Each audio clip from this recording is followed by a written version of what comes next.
por supuesto que el Estado tiene que intervenir y poner orden, pero tiene que hacerlo con inteligencia. ¿Qué tal? Buenas tardes, ¿cómo estás? Muy bien, muchas gracias por atendernos.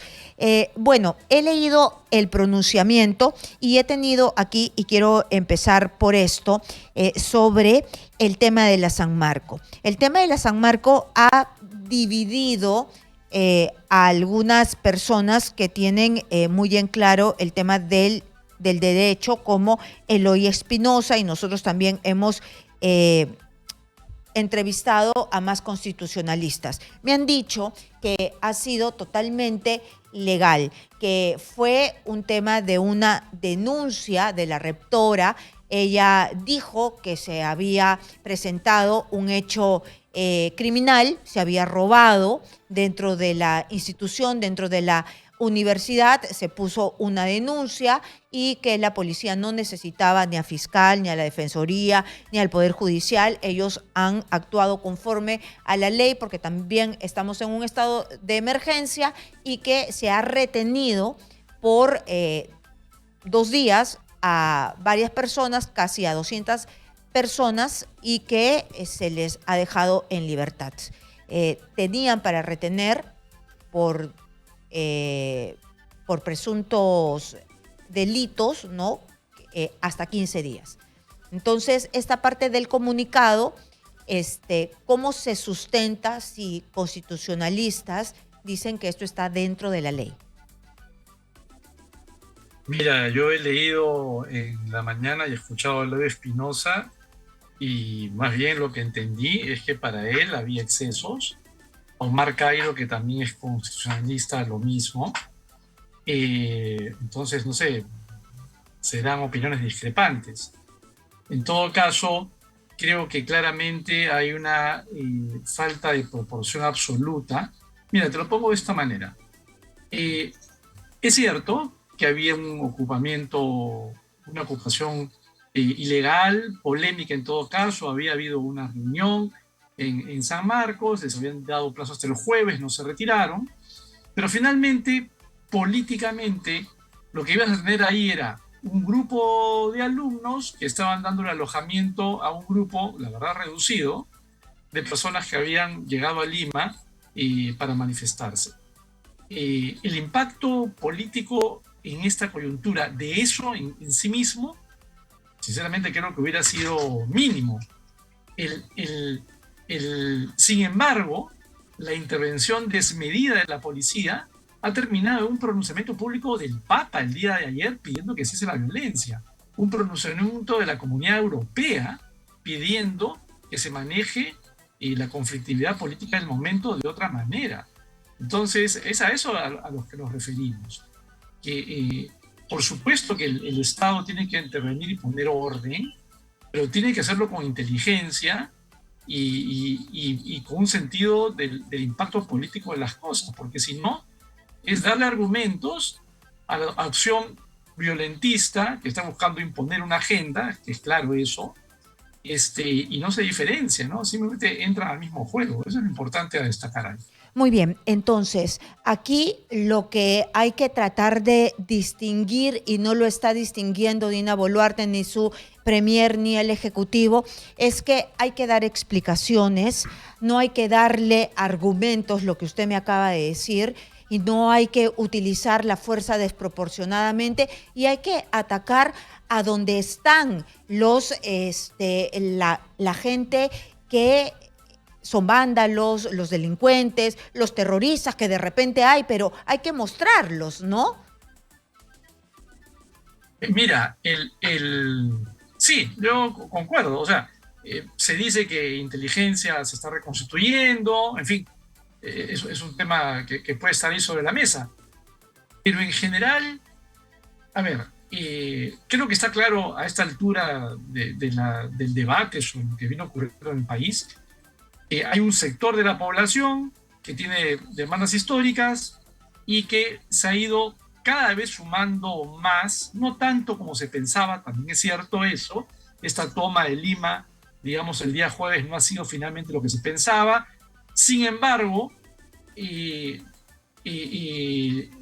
luego, digamos, de un manejo a nivel de orden el día jueves, creo que relativamente eficiente, y vienen ese tipo de cosas y no sabemos qué va a pasar, porque estamos, la verdad, al comienzo de toda una movilización, donde hay que tener mucha cautela y mucho tino político, porque lo peor que puede hacer el gobierno es no diferenciar, es lo que tú estás planteando justamente, porque si se, digamos, actúa de una manera no diferenciada, lo único que hace es generar una identificación al interior de los grupos que protestan, donde ellos mismos no se van a saber diferenciar y donde termina ubicando al gobierno como el enemigo, cuando es justamente lo que estás buscando es construir puentes en un momento donde construir puentes es muy difícil, porque es verdad que hay sectores que no quieren negociar nada.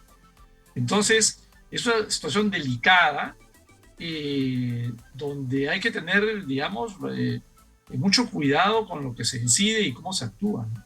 Sí, lo que falta es política, el manejo político se puede hacer. Ya me queda claro que en el tema de la San Marco, una cosa es lo que puede decir el papel y otra cosa es la política, porque la imagen poderosa del tanque destruyendo la imagen va a quedar en la retina de todo el mundo. Entonces, la política es la que está fallando, el mensaje político es el que está fallando desde Dina Boluarte, el premier, porque también es difícil hacer política en el campo del diálogo cuando no se quieren sentar a dialogar contigo. ¿Cómo hacen en este momento?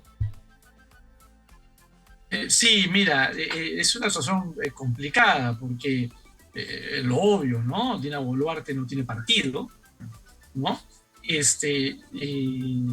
Ni tampoco Tarola. Eh, Todo indica que terminan de manera más explícita o implícita reposando en los sectores del Congreso que más bien fueron adversos a Castillo. Pero finalmente es una alianza de conveniencia. El que se desgasta es Boluarte, el que se desgasta es Otárola. Eh, y la verdad, creo yo, lo que se desgasta con ese accionar es el sistema democrático. Entiendo que se han ido incorporando otras personas que están buscando acercarse, eh, pero es muy difícil que quienes estén tratando de acercarse, buscando gobernadores regionales, por ejemplo, que podrían ser un punto de encuentro, eh, cuando los mensajes son tan contradictorios, ¿no? Entonces, eh, yo prefiero, digamos, mirarlo de manera positiva en el sentido de que tiene que haber, digamos, y creo que hay del lado del gobierno, gente que se da cuenta que es un camino que solamente lleva al extremo de la polarización y tienen que revisar la forma en que se vienen manejando las cosas, porque además, mañana, si no me equivoco, ya se pone en juego todo el tema de la segunda votación, que se definirá el 15 de febrero, y si no se logra, digamos, definir fechas, esto se va a poner más complicado todavía, ¿no? ¿Y qué es lo que pasa si no se logra definir las fechas? Porque pareciera que no hay consenso de ni uno ni del otro lado. Cada uno, la derecha y la izquierda, está poniendo cada vez más piedras en el camino. La izquierda, la Asamblea Constituyente; la derecha, que vamos a sacar de sus puestos al jefe del Jurado Nacional de Elecciones, a la OMPE, o si no, la bicameralidad, que de repente es necesaria, pero en este momento no hay consensos. Sí, por eso es que, mira, yo creo que lamentablemente una forma de buscar que se adelanten elecciones y no entre esas negociaciones es la renuncia de Dina Boluarte. No es el mundo ideal, no es lo que uno quisiera. Se ha apostado siempre a la posibilidad de una reforma política, pero lo que se asoma como reforma de uno y otro lado, digamos, van a los puntos que tú mencionas, que no son solución de nada, y de ese punto de vista una renuncia por lo menos podría llevar a que sí o sí se, se, se convoque a una elección bajo una situación precaria también, la verdad, pero en la realidad de las alternativas que hay, lamentablemente decirlo así, pero menos mala que lo que se avecina, ¿no? Ujú. Si es que ¿Y, no hay una decisión. y qué se puede hacer? Porque yo entiendo de que hay que actuar con menos violencia, que la violencia genera más violencia, si es que no hay espacios de diálogo, en realidad nos vamos a fracturar más. Pero ¿qué se puede hacer frente a ataques? Porque yo creo que usted también ha visto cuando se le ataca a la policía en el centro de Lima, hemos visto en los medios de comunicación unas transmisiones ininterrumpidas donde hemos visto que se ataca a la policía con cemento, se rompe la ciudad y se les tira. ¿Qué se hace en ese momento? Pero mira, el día jueves yo creo que ahí la policía actuó con mucha inteligencia y habilidad. Y por eso en el comunicado se colocan experiencias de países cercanos donde se ha logrado pasar por momentos, digamos, igualmente críticos. Yo, digamos, estuve en Chile en el 2019 y hubo, digamos, lamentablemente atentados a una serie de locales, negocios, cadenas, en fin.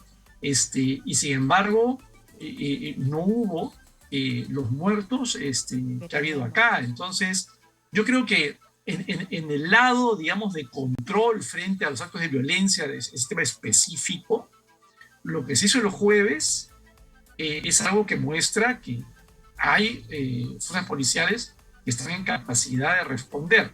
No es sencillo, pero hay esa capacidad y lo que hay que buscar es que no se pierda ese norte y que se siga a partir de ahí construyendo otros aspectos que tienen que ver con el manejo político, con el acercamiento, con la búsqueda de negociar, que son temas necesarios, porque es cierto que, digamos, solamente que caer en lo represivo no va a ser solución de nada.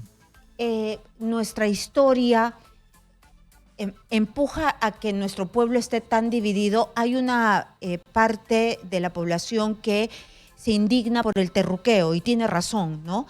Y hay otra parte de nuestra población que dice, pero ¿cómo se le va a maltratar así a la policía? Estos son delincuentes, se les tiene que sancionar, se les tiene que identificar dónde están los que los impulsan a estos, quiénes son los violentistas, por qué no están detenidos.